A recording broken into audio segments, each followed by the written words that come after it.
For the 2020 Dakar, what have been your thoughts so far? Really good. I'm just having just a bit of water. Hang on. Mate, you got to rehydrate. I'm trying to rehydrate myself. Yeah, rehydrate, mate. We're going to do that with a few beers later on, don't worry, mate. So far, I give it a big thumbs up. I'm enjoying it more than the South American course. Okay. Obviously, the people in Peru are some of the nicest people in the world, and they were so happy and warm having us there. And there was at the starting ceremony in Peru, there was like 1 million odd people turn up. Whereas in Saudi, there might have been 1,000. So that was a big difference. But in actual fact, the actual course itself has been mind-blowing. Yep. The scenery and the landscapes have been mind-blowing.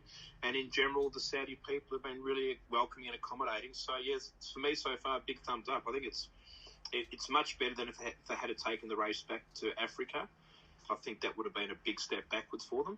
So I think going to a country and finding new horizons, and that's what Saudi is, I think they've nailed it, and they're doing a really good job. And I think for the next number of years the races here, they're hoping to open it up into some other countries, like maybe Oman and Jordan, and do some stages in there. And I think that'll just only enhance it. So I think this is the place to do it. It's probably one of the only places left in the world where they've got so much terrain and you can go and ride it without any restrictions. Yeah. And I think Saudi... Yeah, I think they've made the right decision coming here. I mean, I guess when the announcement was made that it was going over to Saudi, there was a lot of controversy in regards to, money brought it over. But at the same time, money's what keeps it going, so it has to survive. 100%. Well, it costs a lot of money to put the event on.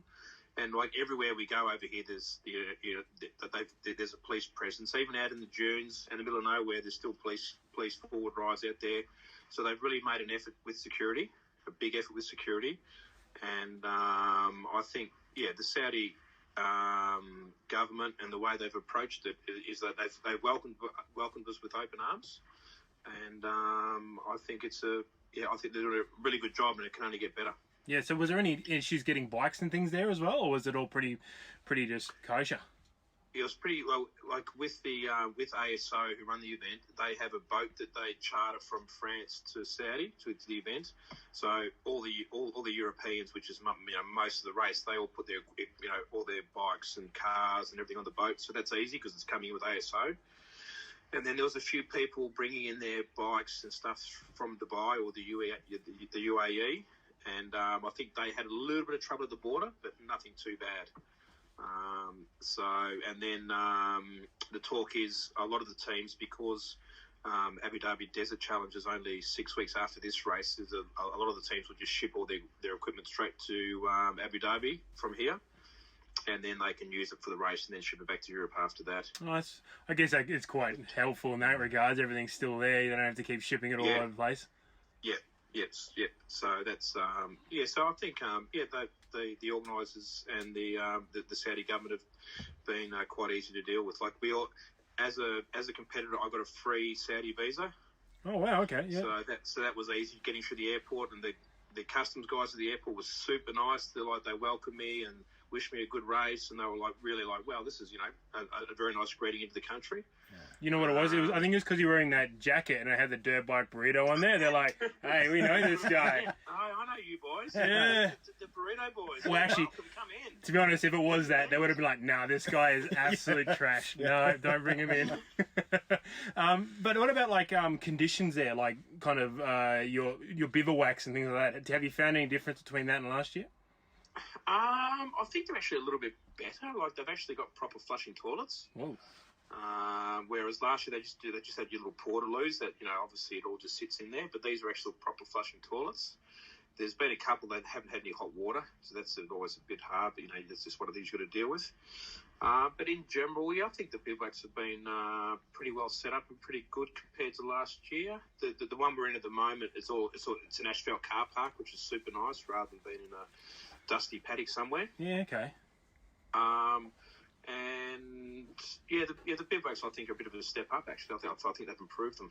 Well, that's good to know. Now, we've seen some footage from it, like some video footage from obviously other Red Bull teams and things like that, and the scenery is just stunning. Like I always, in a very sheltered kind of way, you'd think of Saudi Arabia just dunes after dunes after dunes, but there's like these huge mountains, rocky terrain. Like, it's just nothing you'd expect to see over there. Yeah, no, it was mind blowing. Those first probably days 2 and 3, some of the rock landscapes we were going through was like you just wanted to stop and start taking photos, and just it was mind blowing. It was the sort of stuff it reminded me a little bit of some stuff I'd seen in Mauritania, but just more of it and more spectacular. And well, I was actually having breakfast this morning, and my Lithuanian teammate was showing me some photos of the previous night. We were in a town called Hale, and it snowed there last night. So they were showing me photos. So if we had been there today, we would have been riding in snow. Mate, that is real Dakar kind of stuff. Yeah, that's hardcore. But thankfully we missed out on that. But it gives an indication of how cold it is up there. And so yeah, you think of Saudi Arabia, you just think of sand and desert. But the mountainous regions up near Jordan, where we were, it's mind blowing. Yeah, it's absolutely mind blowing. And then to think that they actually had snow there last night, and all the roads were covered in snow, and all the rocky deserts we were riding through were covered in snow. So what about altitude then? What altitudes are you doing?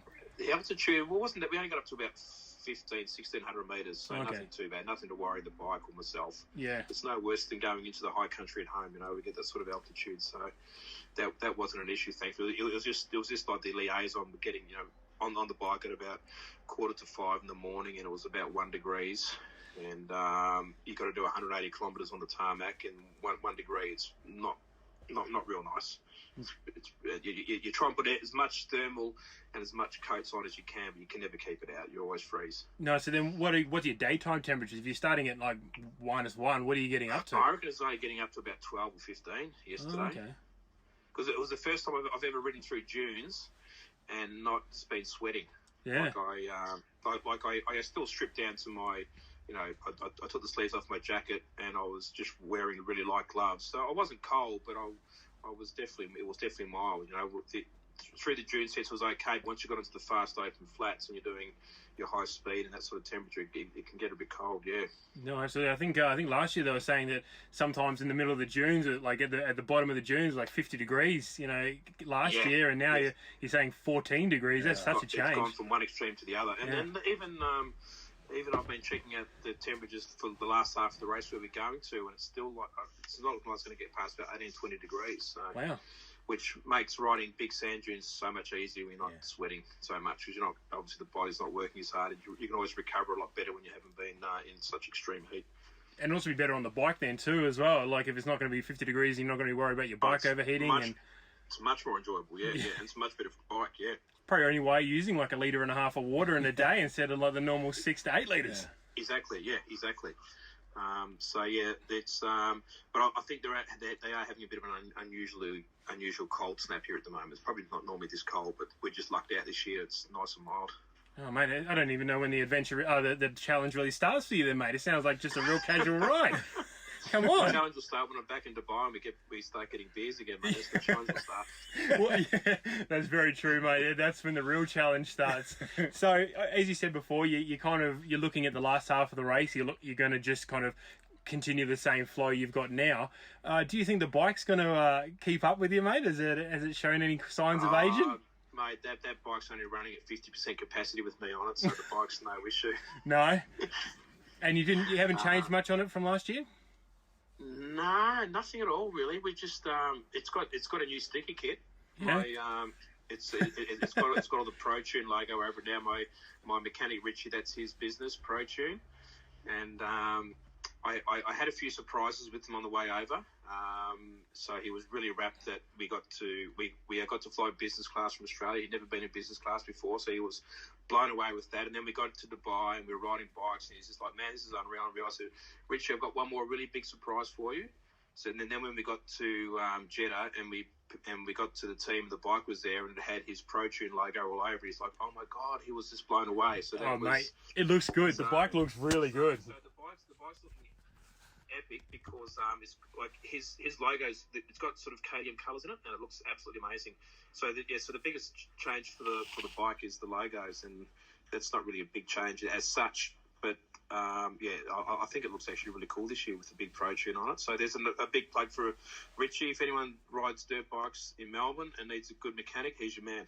No, it looks great, and you said the seat, that was the other thing to change to help get your ass a bit of a bit of a more of a comfort for your flight home and business. So you know, you want to be as comfortable as you can flying business, don't you? Fuck, absolutely, boys. It's hard up there. It's a tough gig, and they in Emirates they have a bar on board. So on the way over, Rich and I were sitting in the bar from Melbourne to Dubai for about 10 hours straight. We went through every cocktail on the list, and we got quite inebriated on the flight over. We had good fun. Mate, on the flight home, you're going to be way worse, mate. It'll be worse. So my poor family will be waiting from the airport, and they'll be... hopefully they'll let me through customs. Yeah. You may want to tell them to pick you up a couple of days later at the local hotel at the airport, mate. It's probably going to be safer for them. Could well be. Yeah, but look, congratulations, man, so far. 77th, you're kicking ass, you're moving forward. It's awesome, mate. It's such a good thing to see, and all the Aussie boys are doing really well. Plus all the other competitors too, mate. They've been everyone's been doing really good, and it seems to be a really good year for Dakar. I know a fair few of the field. Mates I've rode with over the years and got to know through rally, and there's only probably one or two that are out, which is good. Everyone else is still in that I know. So, yeah, in general, I think talking to all the other competitors, everyone's really same as me. They're enjoying the course. They're enjoying the Saudi hospitality. So, yeah, we've got another whole week to enjoy this race, which is really cool too. Yeah, well, especially saying the road books are good, the living conditions are good, mate. It sounds like what the Dakar should be, for you guys who are getting support. But how do you think the Mali Moto guys are going? Oh, man, they're another level. You have to be freaking crazy to do that. Like Trevor Wilson's doing it, but he is a young fella, so he's always got lots more energy. But for him, he's just having to ride a lot more conservatively. Like, I don't know what position he's in. He could be 90 or 100, but he's probably good enough at this point in the race. He could have been running top 50, but I think he's just backed it right off. So he's saving his energy so he can work on the bike each night and tackle all that with energy left rather than cutting corners because he's so tired. So, yeah, but the Mali Moto boys, it's the whole new level of hardship they have to go through because, they're sleeping in a tent. I've got a nice camper I sleep in each night. They're sleeping in tents, and it's been bloody cold at night too. So for them, they'd be having some pretty bloody restless nights sleeping, and then they've got that whole stress about keeping on top of their bike and their maintenance. Yeah. Whereas, we spoke to James Ferguson. His episode's coming out in a couple of weeks, and he's a good fella. He's a Mali Moto competitor as well from last year. He's a Mali Moto guru. He did it so smart last year. So, yeah. No, it was definitely good to see. So as we were talking to him, it was good to see then how the guys this year are taking, especially being in a whole different scenario. Just seeing how different those two would be. Yeah. Yeah, so, the Mali Moto boys, I take my hat off to them. It's a whole different breed. And obviously they've got a different agenda there. They want to have the full experience, whereas I'm happy to take the camper van and have a mechanic. But, yeah, I think speaking to Trevor and see how he's going, he's having the time of his life, so I think he's enjoying it. And the other, Stuart Gregory, I know, Bike 100, he's a Safa. He seems to be having fun there. And but they're a weird bunch, mate. They're a weird bunch. Oh, the Saffers, that's right. Yeah, Terry, are the Saffers weird, man? Depends, eh?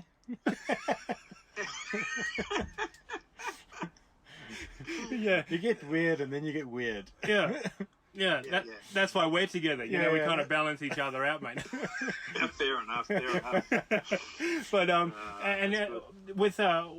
will we see you do Mali Moto at any stage? No, I'm a really bad mechanic. There's a photo of me at the start of before the race. I was working on the bike. I've had fuel injection problems before a few years ago on my rally bike, so I got a bit of a refresher course on how to change a fuel injector, and that's the photos are of me doing that, and it's not pretty. But there's certain things you just need to know how to fix on the bike, and that was one of them. But yeah, for me to do Mali Moto, no, it's just I don't enjoy it, and I wouldn't enjoy having that responsibility on my head every night. It'd take the fun away from me. I much more prefer to come in, give the bike to Richie, and then sit down and chill out and have a bit of a laugh with the team, and kick back and enjoy it rather than being fully stressed all the time about the bike and everything. Well, yeah, I suppose that'd be a different way. You've got a different perspective of the race if you're doing it, kind of with a mechanic instead of just surviving every day. You kind of get to enjoy it a little bit more. Yeah. That's and important. that's what I'm here for. I'm here for 100% enjoyment and pleasure, and for me that'd really take that away. So no chance of Melly Motor, and I'm a really bad mechanic. I'm a really bad mechanic. You're really emphasising that, so I'm assuming that you're really bad. Yeah. Bad mechanic. And well, I guess that's good then. You haven't had to do any running repairs on your bikes then, mate. Otherwise, you'll end up doing something real bad. Not so far. Let's touch wood. That's like I've got enough stuff there that because the KTM rallies have 2 fuel pumps, one for front tanks and one for rear tanks.